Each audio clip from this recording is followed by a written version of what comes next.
Hey, Dr. D. Hello, everyone.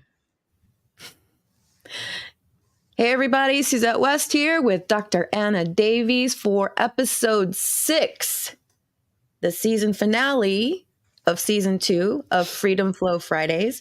Amanda couldn't join us today, but we're sending her lots of love.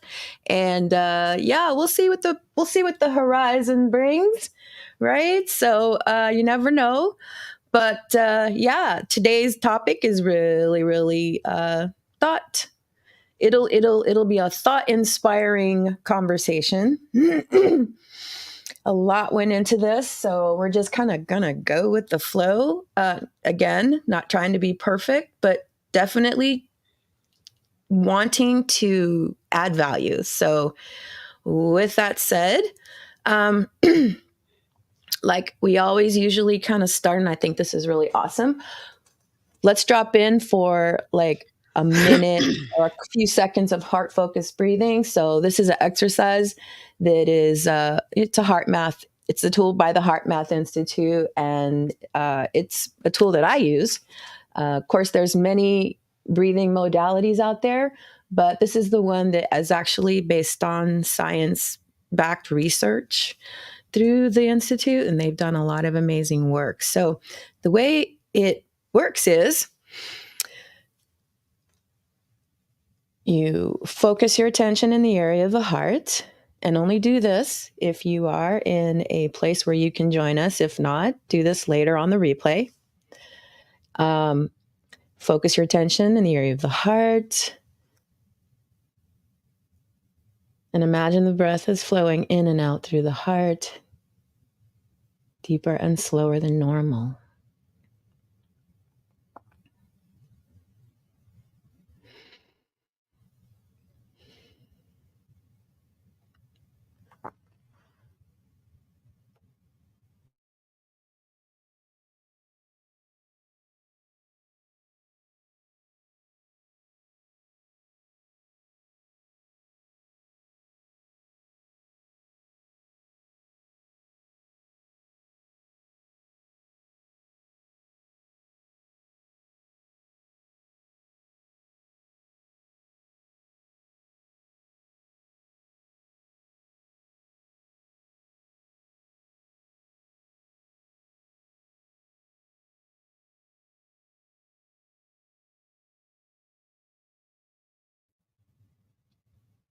And just like that, the energy comes to a very peaceful place.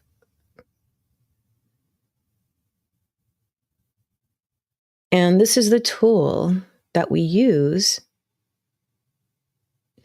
to turn down the volume of stress. Because in high stress situations, we got to turn down the volume of stress within ourselves in order to give the outer world an opportunity for the stress to be turned down as well. So it starts with us turning down the volume of stress. And that is a simple tool that can be used to do so. And it's a very powerful, simple, but very powerful tool.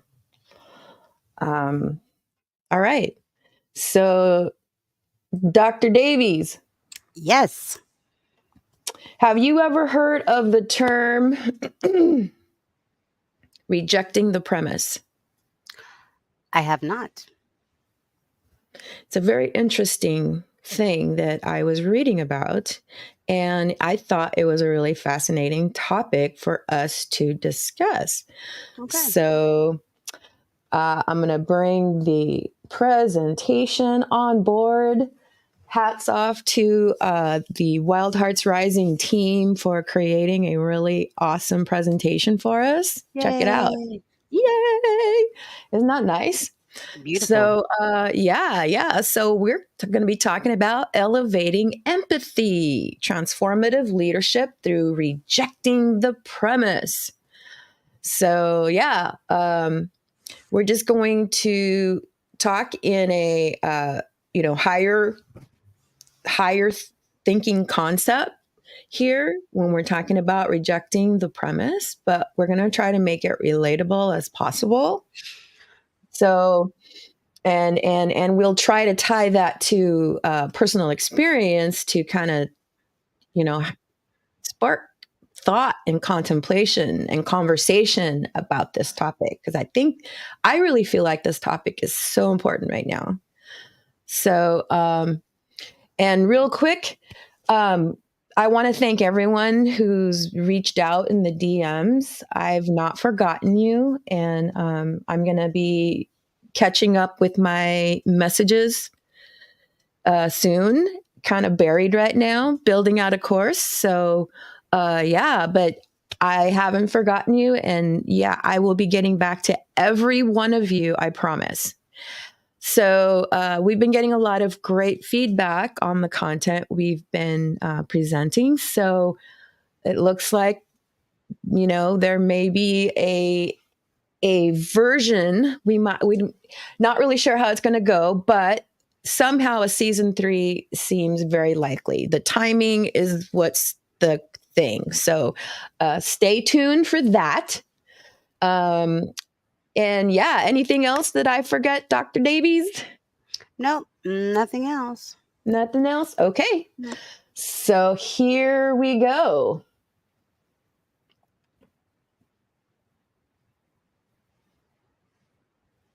Okay, so series journey reflection. So let's reflect on the past episodes, Dr. Davies.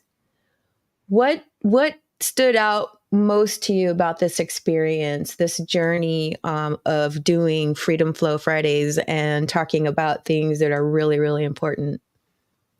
Well, a lot of organizations and companies are struggling with finding systems in place. So occupational burnout is on the rise, and there's staff shortages. So that can create a lot of stress. And with Freedom Flow Fridays, we have been able to provide some, some information and that would help other companies. Mm-hmm. And yeah, so it's really amazing that we can do this, right? Correct. It's yeah, and this is how we make a difference, like Correct. on a broader scale, which is really awesome. And So one thing I like to say though, when you have to implement a program effectively, the the leadership has to be present, coherent, and understanding of what is asked from them, supply and demand. And mhm, with the lack of knowledge also being stressed, you sometimes miss that mark. And that's why it's so mhm, important for the breathing and self-care as a leader, so that you have that mental clarity to be able to implement the program as it was prescribed or designed for. mhm, mhm. And let's tie this into the idea of the importance of challenging the status quo.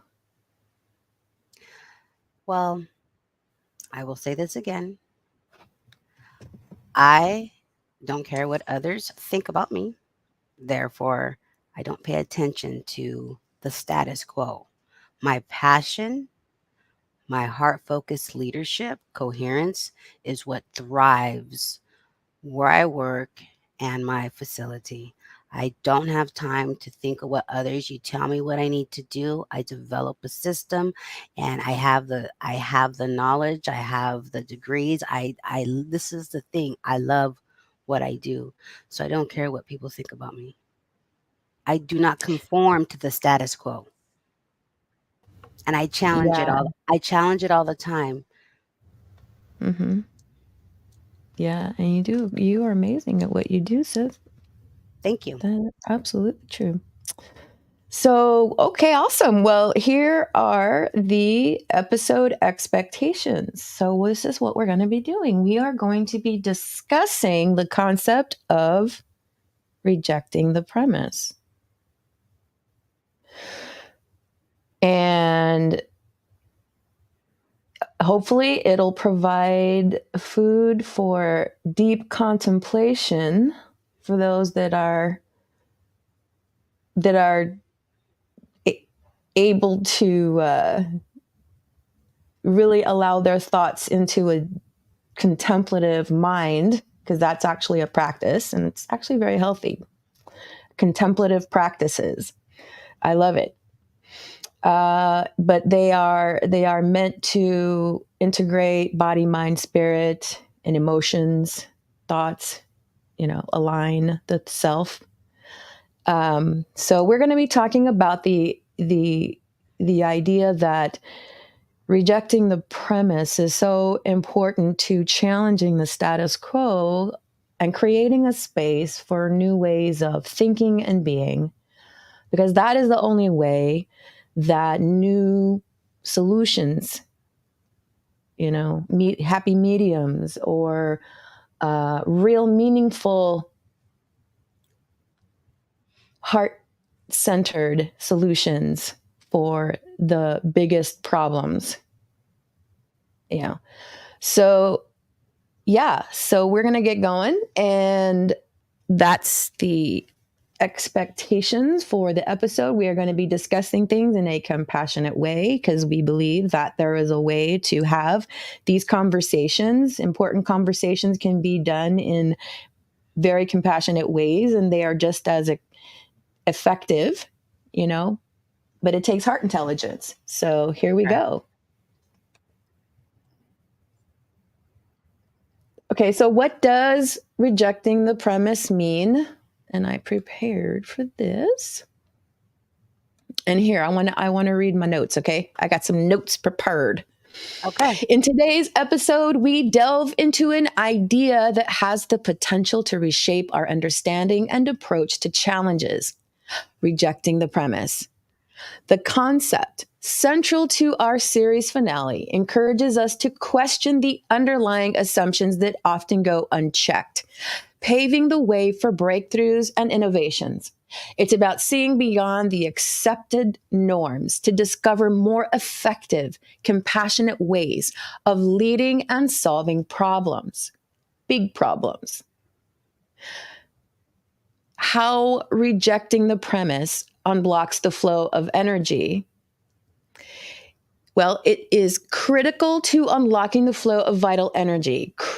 It's clearing the path for creativity and innovation that may have been stifled by rigid adherence to conventional norms.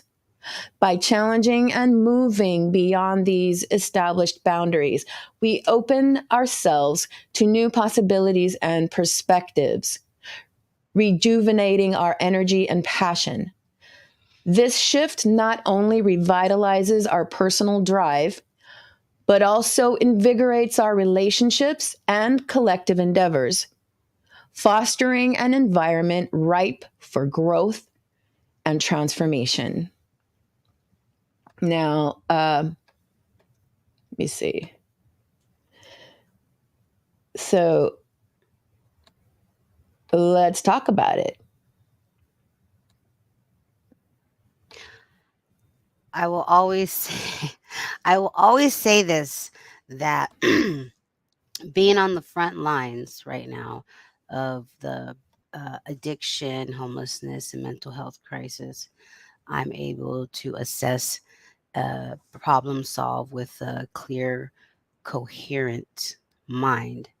Um, and once again, my passion, right now is just, I love what I do. And I made a vow to myself that I would never be a liability, but an asset to anybody who works with me or who I work for. Um, Things are constantly changing in the behavioral health field, and resiliency and adapting. But what is the key though is that passion for what I do. Is I love it. And when you're in when you're in a position to where you're struggling with that passion, then you're gonna start struggling in developing systems, coherent decision making, problem solving, and all that stuff. Mm-hmm. Yeah, and so what do you say? Because company culture is a real thing, Mhm. and there is a thing called entrainment. So that means we're really entrenched in certain patterns of behavior. So if there's a culture of burnout, that means there's a lot of systems that are not properly operating, or they're not optimized in terms of operational coherence, which is a real thing, and it's also a very real thing too. And coherence is an optimal state of functioning. Everything we're talking about is energy. Energy, our thoughts, our emotions, our inner battery, and our ability to self maintain that inner battery so that we optimize our energetic resources, and we are thinking from the optimal part of our brain, the executive, the prefrontal cortex area where we have our executive thinking faculties. That's when we're responding thoughtfully, responding intentionally, responding consciously.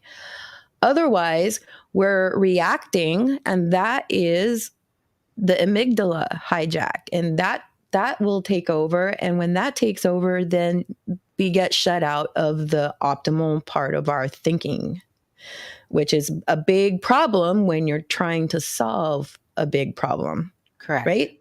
Correct. Right. So rejecting the premise means that we're willing to step out of ideas that are not our own, Correct. right? So that Yes. we can see the problems And and that's then where, get and to the that's heart of solving them, right? correct. But that's when innovation, right? Is really important. You got to develop solutions, and you got to be mentally. Mhm. You need to have that mental clarity in order to do that. Well, here's the thing about the $1 trillion global business problem of anxiety and depression. Workplace burnout, according to the World Health Organization, is a uh, it's an occupational phenomenon, but it's listed. They have it listed as a world. It's a $1 trillion global business problem, and by bringing the burnout culture down, then there's real solutions in investing in our people. Correct. Yeah, Correct. but it's not going to happen No. if we keep going with the same, oh, it's not broke, so don't fix it. Oh, that's just the way things are. Oh, that's just the way it is. Yeah. If we get caught up in that kind of thinking, it's group. Have you ever heard of groupthink? Where everybody starts to think the same, and they like have they don't Yep. question, and there's a culture, and we believe this, and this is how we have to act and believe, and you know the ability to evaluate what is meaningful to us and what is imposed upon us is so important. So uh, rejecting the premise is a tool that allows us to do that. And I think it's so important to have that skill, because that is also a piece of the executive part of the brain thinking, because you need to be in this part of the brain Correct. to When you are solve a to solve culture of problems. burnout, a Correct. burnout culture, right? To solve the Yeah. problems, you got to And be when here. and when you're in stress mode, then you activate the stress response system, and then therefore you're in your survival mode, and then you're making decisions out of desperations, and you're not making good decisions, which can cost companies a lot of money. Yeah. And so when we're talking about rejecting the premise, if there is a burnout culture, is if a company culture is plagued by a burnout, occupational burnout, and Mhm. we know that and we know it's a problem, right? Because we have the stats for that now from the Mhm. World Health Organization. Okay, so if for those cultures that are having a problem with burnout, they have to be willing to reject the premise of whatever is causing a barrier between transforming having a culture of burnout and having a culture that is resilient Correct. and unified But as a also, result. and when we're doing that, we have to step out of our comfort zone, I started from the bottom, right?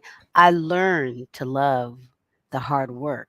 It became Mm-hmm. I learned it, I was like, I love doing what I do. And Mm-hmm. as time went by, each door started opening up to where, and then also my schooling, but I applied what I learned and then had to be creative. And the system that I have developed and continue to develop, it does work.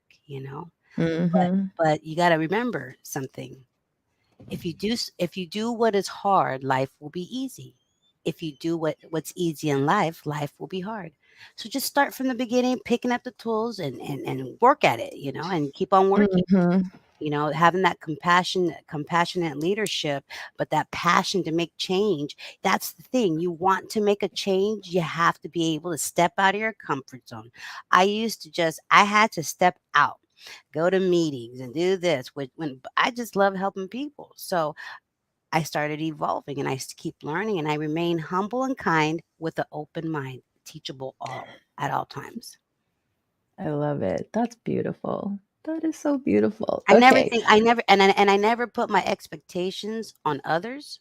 I Mm-hmm. just I know what my job needs to do, and I do it in a gracefully, joyful, effective way. Mm-hmm. Okay. And the resiliency comes because there's constant change in the behavioral health field, and Mm-hmm. you just adapt to it. And that's where that acquired skill, problem solving, analyzing, that's where that comes in. Right. Yeah, totally. Okay, so I'm going to add the presentation back up. And so now we're going to talk about the power of respectful engagement. And I'm going to read off my notes. Uh, do, do, do. Okay, so my objective here is to define the concept of rejecting the premise, focus on how it involves questioning and challenging the status quo in a constructive, respectful, and compassionate way. And we're going to try to get some, think of some examples to illustrate how this approach fosters open-mindedness and innovation. So here's the definition. At its core, rejecting the premise invites us to critically examine and question the underlying assumptions of the narratives, systems, and beliefs that guide our decisions and actions. This approach becomes relevant and essential in an era marked by significant global unrest where conventional wisdom often falls short of meaningfully compassionate solutions. Rejecting the premise encourages us to see beyond these underlying narratives, systems, and beliefs to foster meaningful reflection, contemplation, and mutually respectful engagement, paving the way for more conscious, informed conversations that encourage the exploration of a style of leadership that will see humanity through one of the darkest times not seen before.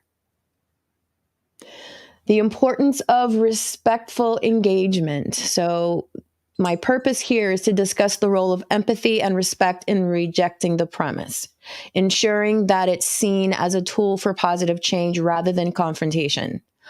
I want to highlight how this approach can enhance collective and individual energy by fostering a supportive environment. Now, here's the key point. Rejecting the premise offers a profound shift by pushing us to move beyond the limitations of traditional thinking and established norms. It invites us to critically reassess the foundational beliefs, strategies, and actions that guide us, allowing us for new insights and avenues of thought previously unseen under conventional frameworks. This questioning broadens our personal and collective horizons and cultivates an environment of resilience and innovation. In such an environment, we're better equipped to adapt, withstand adversities, and find creative solutions, enhancing our ability to face challenges with agility and strength. This shift is significant because it changes how we engage with the world around us, leading to more dynamic, effective, and resilient approaches to addressing complex issues.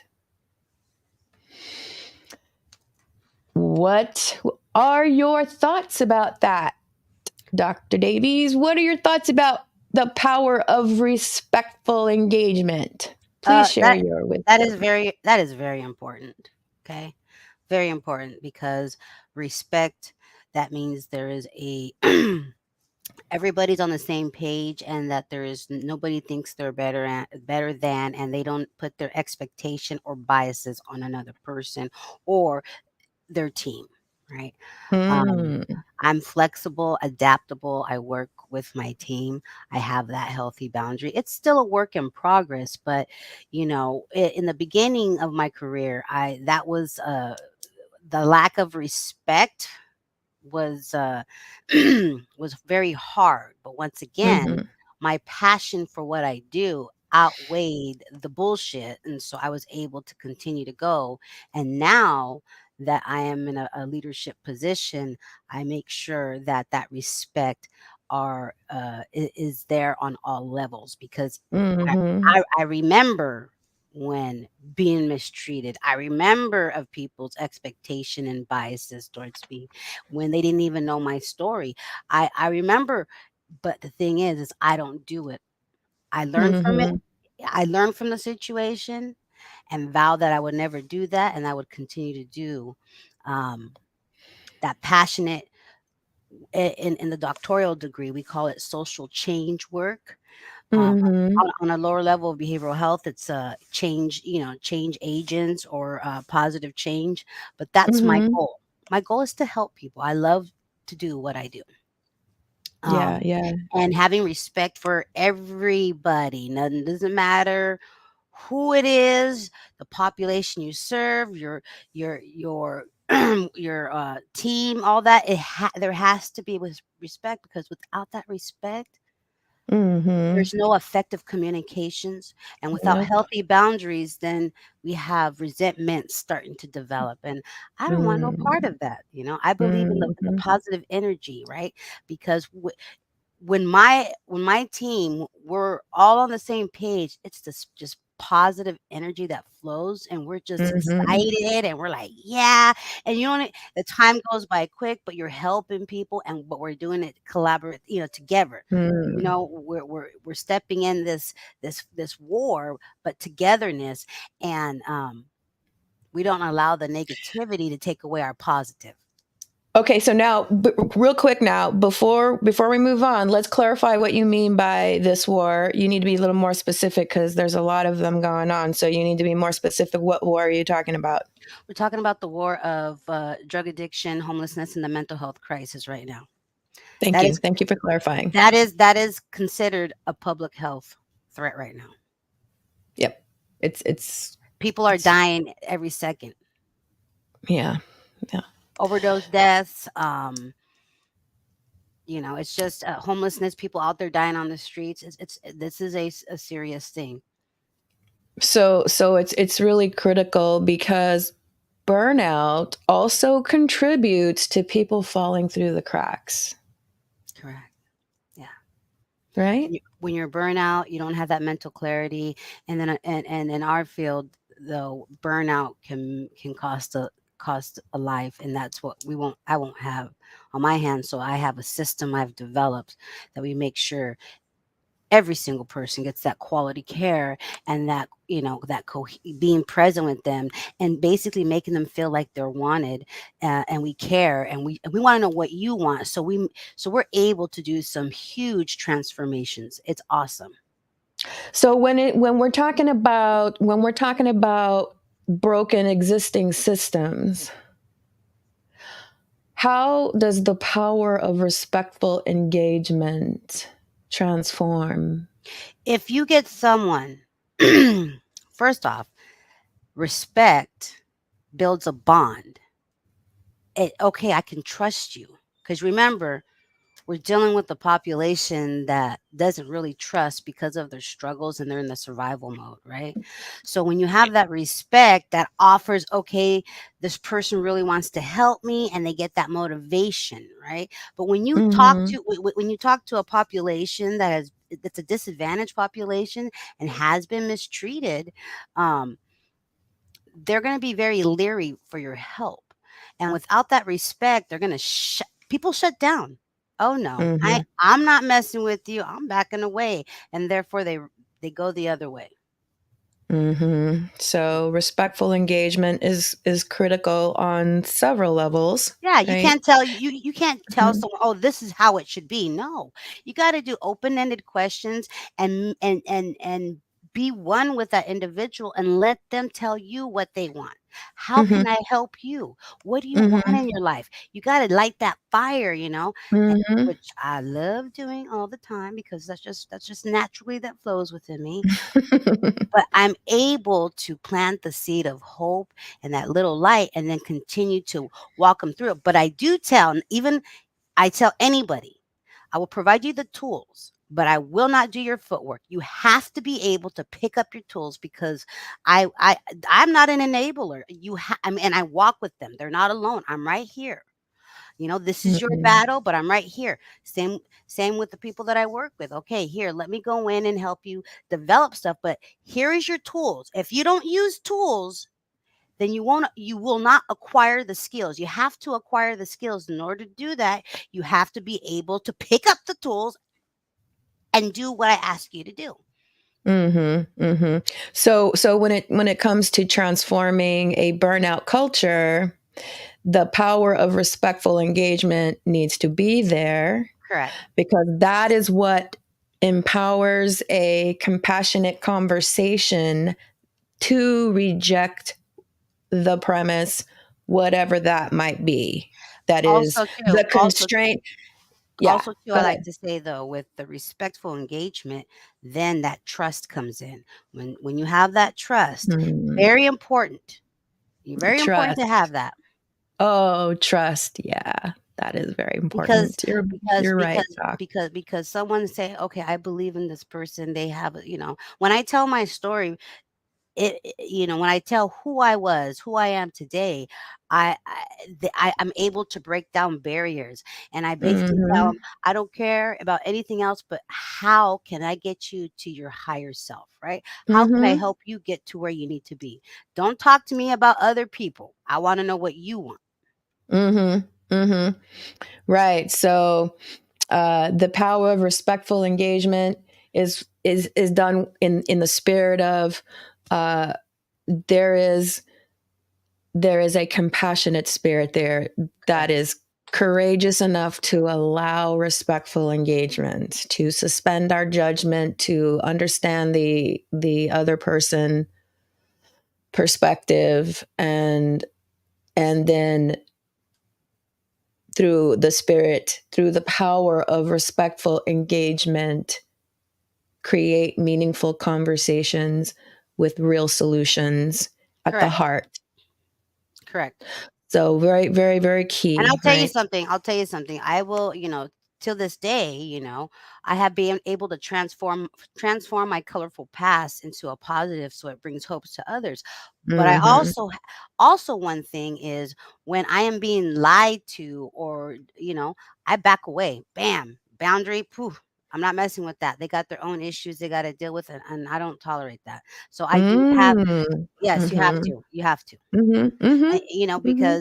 Because I don't have there's no reason to lie. Like I accept you for who you are, but if you want to lie to me right in my face, like bam, that respect is gone, and I back away, and then I just let them figure out like you don't need to lie to me. I'm very honest when I speak, but I speak in a compassionate way. I do not hold things in, but I am very compassionate when I am doing effective communication. Mhm. Yeah. Yeah. Yeah. Yeah, because when you're dealing with addiction recovery, it's a tough battle, right? It's a tough battle, but you hang right in there, and you've helped so many through the journey, and And I'll tell you another thing. what a blessing to be able to do that, right? To change Yes, people's lives and give them second chances. I think the work correct. that you're doing is just amazing, And I think Dr. Davies. one of the things that, that respectful engagement, I have problems with other providers doing patient dumping and lying when they're trying to get a patient off their plate because they're problematic. Just be Mm. honest. Hey, just be honest. Not go ahead. I'll go ahead and take this person. We'll go ahead and show you how it's done the right way. You know what I'm saying? Like, I don't got a problem with all that. Like, I've had the most toughest cases, but let me tell you, the transformation and the passion, we're Mm. able to we're able to break barriers and step out of the comfort zones and being creative. So that brings me to the next thing was we were going to try to offer an example of rejecting the premise. So when it comes to the policy of patient dumping, Mm-mm-mm. rejecting the premise means no. Correct. No, let's consider No. something else. Yeah. What's a better way? What's a more humane way to handle this? Yes. That is rejecting the premise. Correct. And you can do it with compassion. You don't have to be a jerk about it. Correct. I don't. Hey, It's look, called I don't healthy play those. Look, boundaries. I don't play those games. But when I've had that done to me, oh, quite a few times. However, every single time I was able to. Okay, the person's here. Let's go ahead and handle business. You know, and that's what I do. Let's Yeah. handle business, and we take care of it, and you know what? They're successful. But I don't Mhm. I don't like that shady kind of behaviors. That I won't play with. Like, don't be patient dumping. You call me and you give me the information that you need to I need to know so I can better help this person, right? Mhm.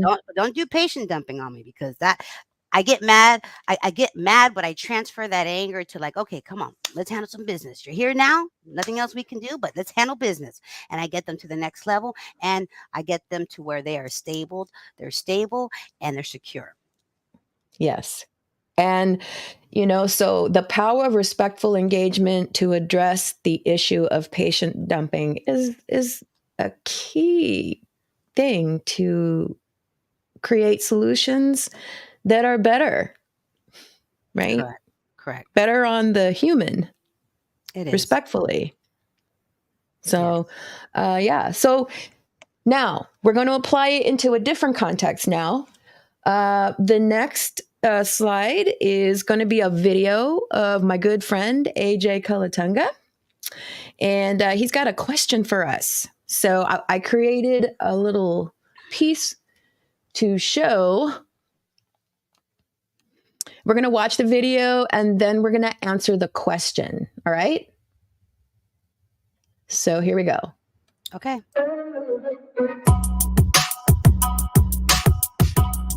Today, as we celebrate our season 2 finale of Freedom Flow Fridays, we're presented with a thoughtful question from our good friend AJ Kalatanga, a distinguished thought leader and champion A-player ally who inspires meaningful and insightful conversations. In today's discussion, AJ invites us to contemplate a pressing issue that cuts to the heart of our theme, rejecting the premise. His question confronts the traditional responses to economic pressures, specifically the practice of mass layoffs, and the emotional and energetic toll these decisions impose on middle management leaders. This contemplative inquiry not only highlights the need for a profound reevaluation of our approaches, but also aligns perfectly with our call for senior and middle management leaders to embrace more compassionate, innovative, and sustainable strategies in leadership.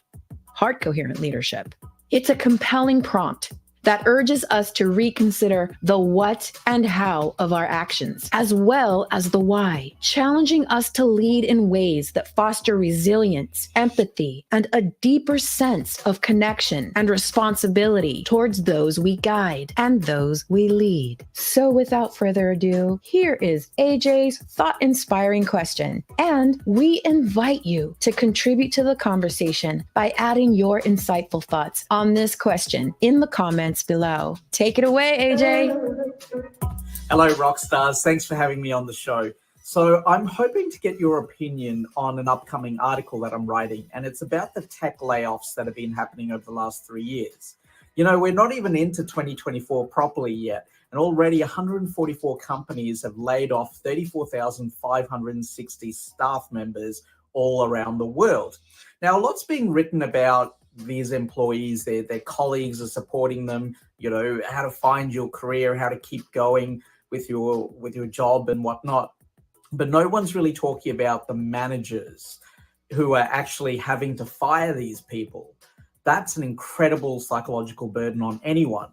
And what's even worse is that they're not allowed to tell their staff that they're leaving. That has to come from HR, central source of HR. So often these managers will be having dinner with colleagues one night, knowing that some of their team are not coming back tomorrow and they can't say anything. Or they're also having to deal with the sudden shock to morale because people are turning up to work that they've just had dinner with last night and their colleagues are not there and they're not coming back. That plays heavily on a person's psyche. So I was wondering what you all, as experts in your own field, how could we support these leaders of organizations who are having to maintain morale while they still need to make a new head count? So I'd really appreciate your insights and thoughts and perspective on this.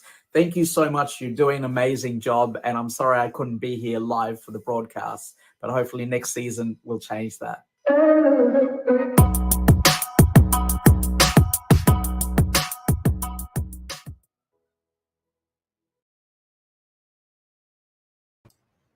That was an awesome video. Well, okay, so I want to just kind of repeat AJ's question. Okay. How could we support these leaders of organizations who are having to maintain morale while they still need to make a new head count? So we're talking about middle managers. Mm-hmm. And, when in terms of having to do like mass layoffs, because, right, as a leader, that it doesn't feel good when you have to let people go. I know you deal with that a lot. Dr. Davies, you want to talk about that? But the thing is, there's a couple things I got to say. First off, before layoff comes, there is already, productivity's down, right? There's a warning sign. At that point in time, developing a solution should have been done, right? Assessing the need, assessing the problem, because they knew this way before they started laying off, right? So if you can catch it in the beginning and develop a system, assess it, develop a system, problem solve, then you won't have those mass layoffs because then productivity is happening, right? But when you come to mass layoffs, it's because of a lack of effective leadership and a lack of examining the productivity of a company. Right. Yeah. Yeah. And that is so important. And I gotta say, my doctoral degree gave me, which is Walden University, I got it from, but they gave me so much empowering tools that I have applied. I applied it to real world settings, and let me tell you, it is awesome. That's wonderful. Yeah. It is awesome. Yeah. So when we're talking about, okay, so so your question is how do we support middle managers who have to, it's a very heavy toll, right? It's a very stressful thing to do when you're having to fire your friends. The thing is though, training, right? Leadership training, right? That's the support in any industry is training, giving them the tools to effective communication. But once again, I'm gonna say this: you already know before this mass layoff, there's a decline. So something should have been done in the beginning. Mm-hmm. But the lack of training, right? Training of problem solving, analyzing stuff, developing system, understanding your system, understanding your business, understanding, okay, where the funding comes from. Okay, this is what we have to do. That should have been done a long time ago. But it went on for so long and they just had to let people go. But I my prescribed situation would be go ahead and do leadership training. Training is Mm-hmm. very key. Mm-hmm. Mm-hmm. Now, if Because but look at yeah, once go you do ahead. the training, Mm-hmm. the and after you gave the all those the tools and support, and they're Mm-hmm. still struggling, then that's a different ball game. You have to be able to do the training and use the tools that you learn. Okay. So in my next slide, we're going to be talking about training for what? Okay. This is the next piece. This is Okay. so when we're talking about leadership training, what are they training? What are leaders training for? Okay. And so that brings us to the next piece, which is the compassionate approach to leadership decisions. So this is what rejecting the premise allows us to do. It allows us to create a compassionate approach to leadership decisions that solve big problems. Okay.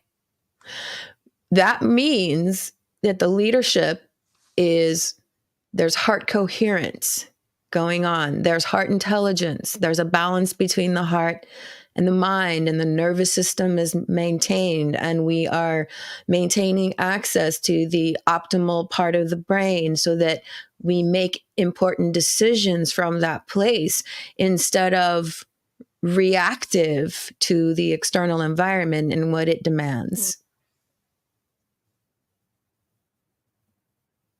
And that Okay. requires us stepping out of our normal way of thinking, our normal way Yeah. of believing, evaluating what is truly ours and what is imposed.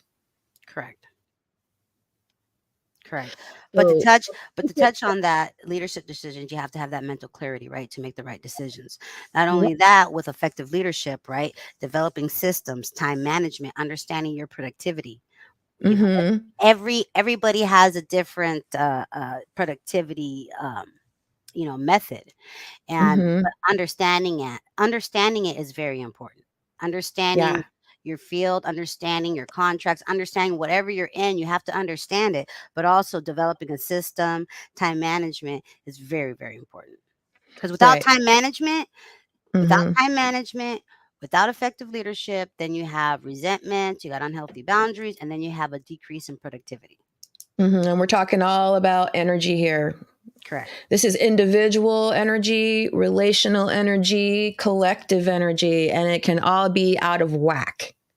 And that's why it requires to really bring operational coherence to a culture. You need compassion. You need a compassionate approach to leadership decisions. Correct. Yes.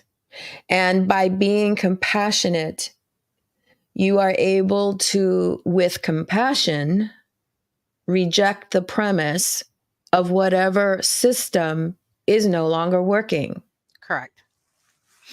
And which makes it and possible to have yes, solutions. yes, and you're able to innovate and develop. Yes. Right. Right. Yeah. So I would say, and going back to AJ's question about how to support middle managers, I think the best we can do is become heart coherent within ourselves, because with that heart coherence, we actually have the power to help bring another person into coherence, which is really the optimal thing you can do for any human being. Because the more highly coherent every human being is on this earth, the more of a chance we have of having a more globally coherent world. Correct. It starts with our own coherence first, though, right? And then Correct. our relationships, You and then can't our communities. Yes, see, the thing is you can't give something you don't have. You Yeah. can't do something that you don't have. When you do have it, it has more power to it, more energy to it. Yep. And a depleted inner battery doesn't have it, right? Nope, because that will create, well, it will create increased costs of the company and mistakes Mm-hmm. and just the, We don't want none of that. Yeah. We want to increase productivity. We want a coherent work environment, a safe, clean, all that, positive environment. People feel safe. Yeah. And if you look at rejecting the premise as a tool, you can apply that tool in a situation where burnout is a problem, because that tool will allow you to, when you find the constraints, to apply the tool to then create, identify the gaps, because now you have the lens to identify the gaps, right? Correct. To create new systems that resolve the constraints. Like, what are the opportunities? What are the constraints, right? Yes. But Identifying the gaps. I do that every day, but I got to also tell you, an effective leadership, coherent leadership can sense and tell when a staff member is struggling. And that's when you go in and you inspire and you do that effective communication and you support them. Yeah. How can I help you? What tools, and once again, they feel like they belong. And guess what? That is the same spirit, going back to AJ's question. That is the spirit to take when dealing with difficult decisions, because in the spirit of knowing that there is real genuine care, and that this is not an easy thing, and that, but nothing in terms of the heart changes. That changes the energy into a more compassionate experience, which reduces stress, because now it is, you're thinking of it from a place of just authentically being in your heart and communicating the difficult nature in a way that it preserves our shared humanity, and that we really care. And that is sometimes all it, really, that is all it takes.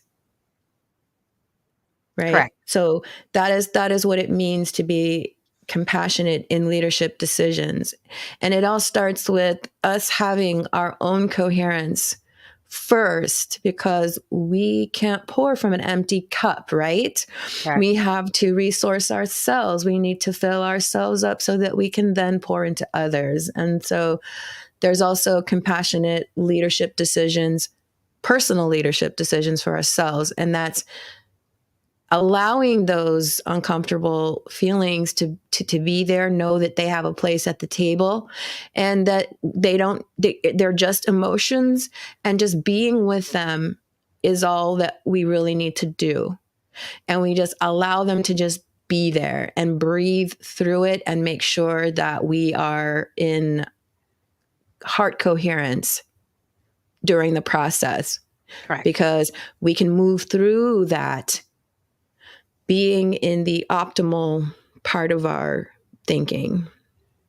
Correct. And not reacting, because when you're talking about addiction, you're talking about reacting, right? You're going to be reacting. So heart coherence is really a key part of heart coherent leadership, which is key for a compassionate approach to leadership decisions.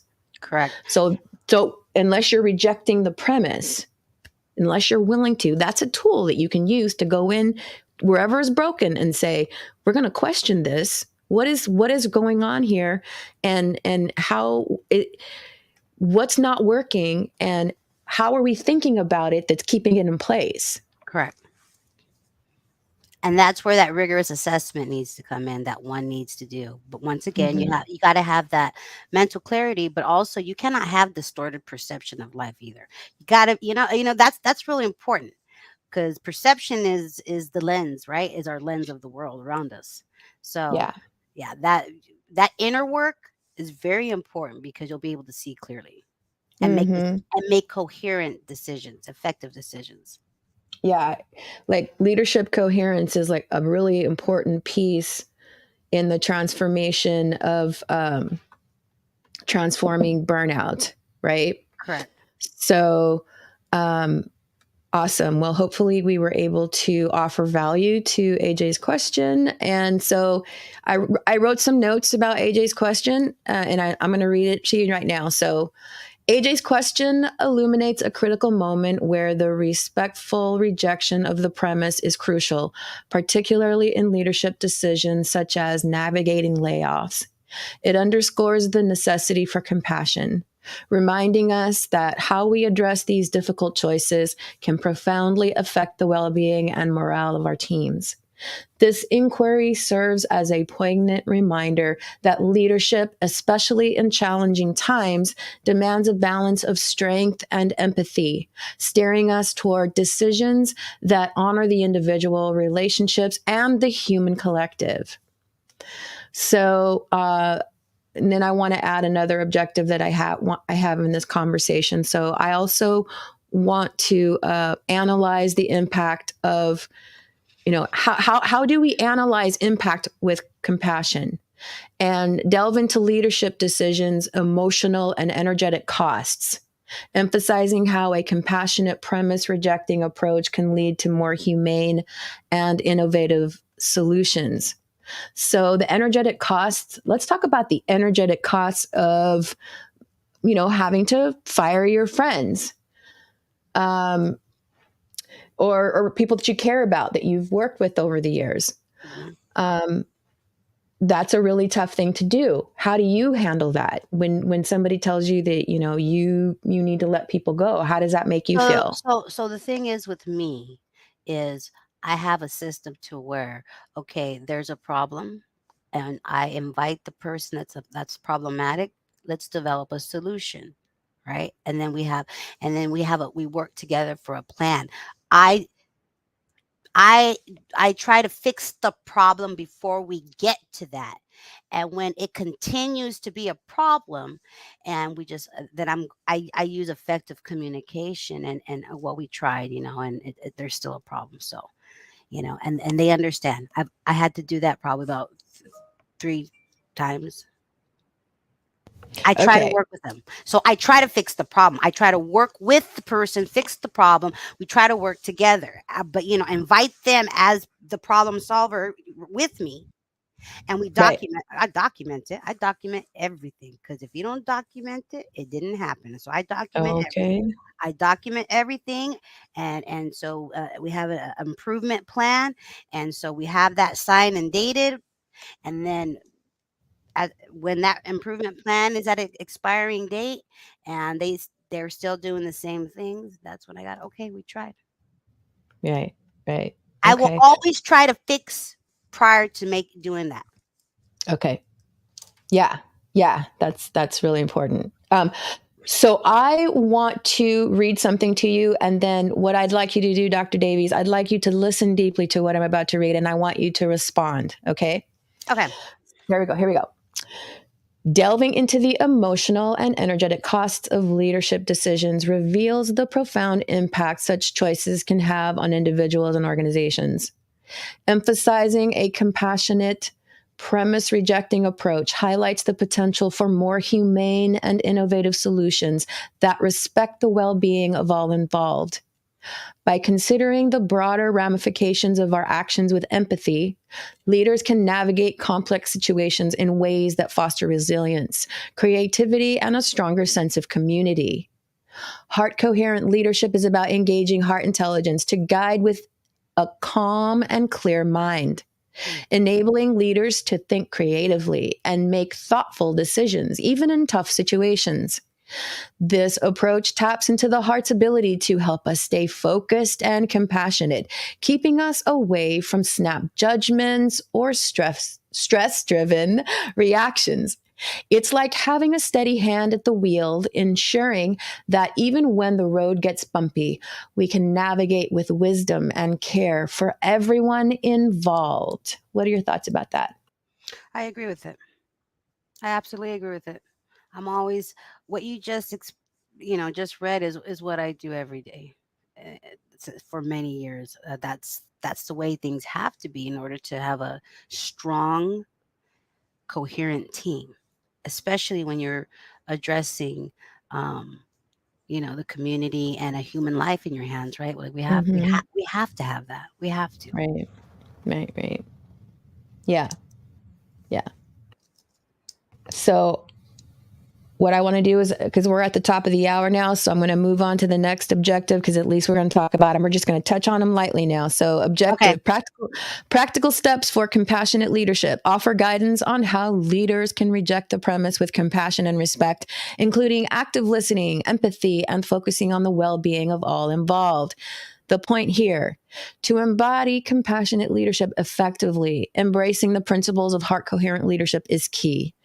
This approach emphasizes staying connected to one's inner wisdom and compassion and humanity, especially when making tough decisions. By actively listening, exercising empathy, and prioritizing the well-being of all involved, leaders practicing heart coherence ensure that their decisions are respectful, mutually considerate, and aligned with the deeper values of care and connection. This method underscores the significance of leading from the heart, ensuring that every action is infused with understanding and respect for the collective journey. What are your thoughts about that, Dr. Davies? Awesome. Agree with it. Very, very important in increasing productivity, uh, having a strong team. That is very important. It Very starts with good. it starts with the leader. Very good. Very good. Starts with the leader. I absolutely, absolutely agree.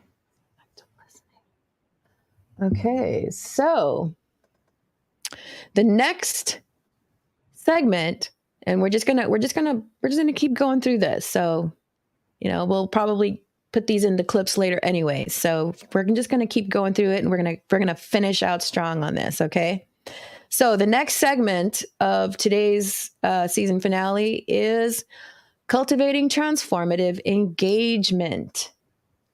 And so let me just add this back onto the stage.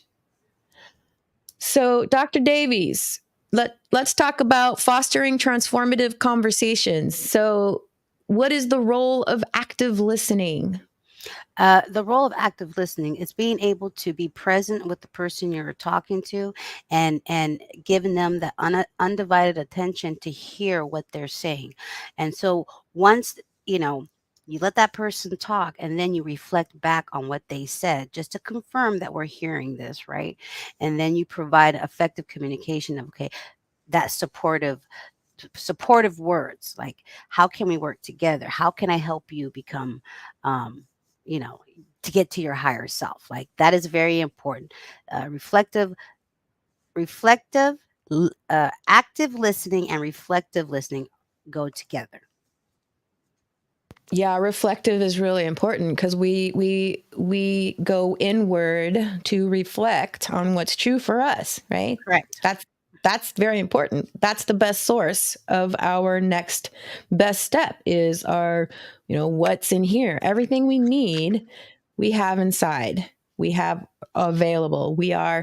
Everything we are destined for is inside. So all of the answers we have within ourselves, right? So the role Correct. of active listening is and the ability to just be present, like you said, be present with the person, listen for intent and meaning instead of assigning what we Correct. think they're saying.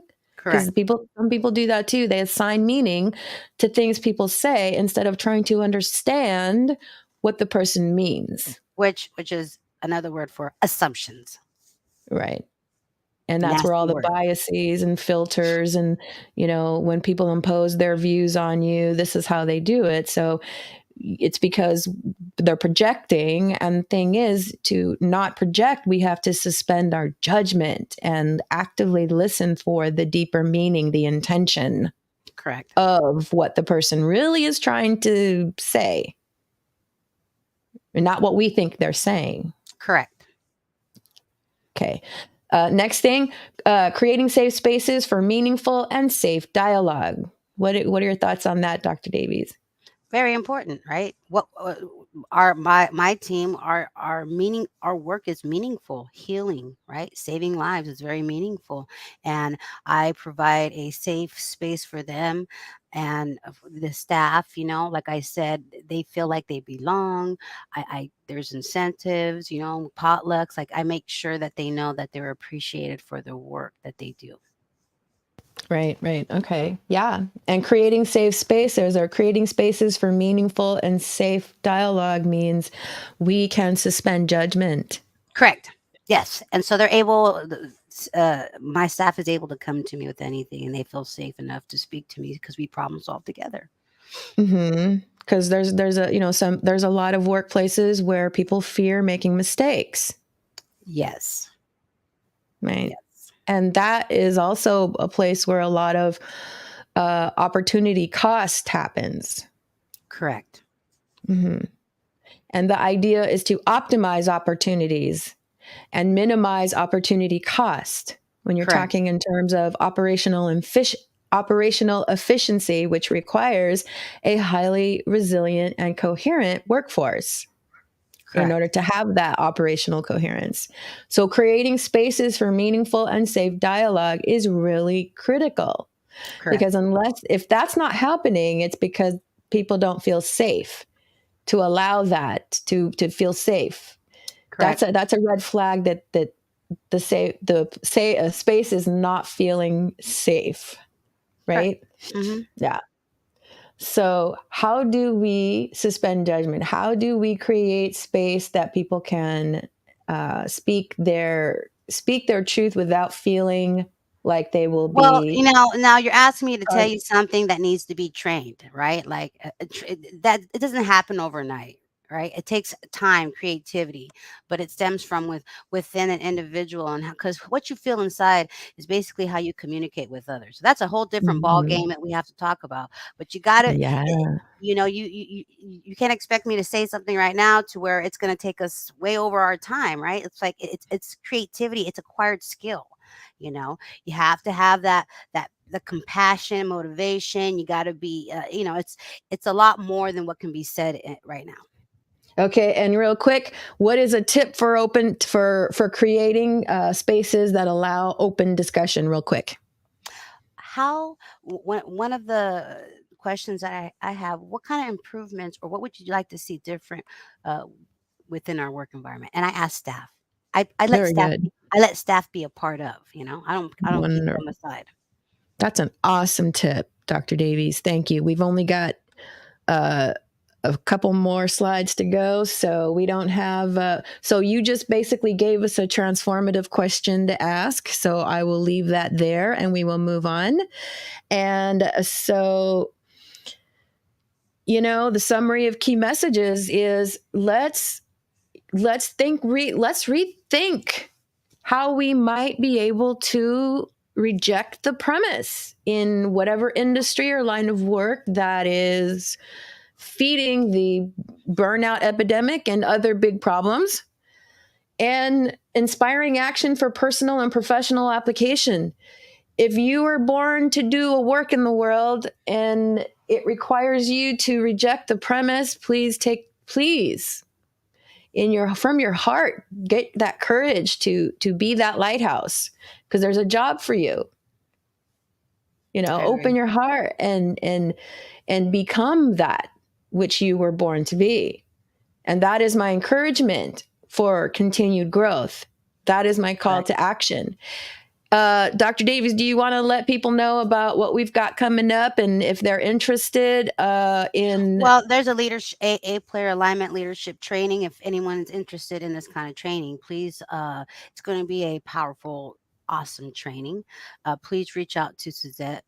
And so you can be one of our pilot studies but now, once again, if you sign up, be ready to use your tools, because if you don't pick up the tools and use them, then, shame on you. But if you're interested, go ahead and message Suzette.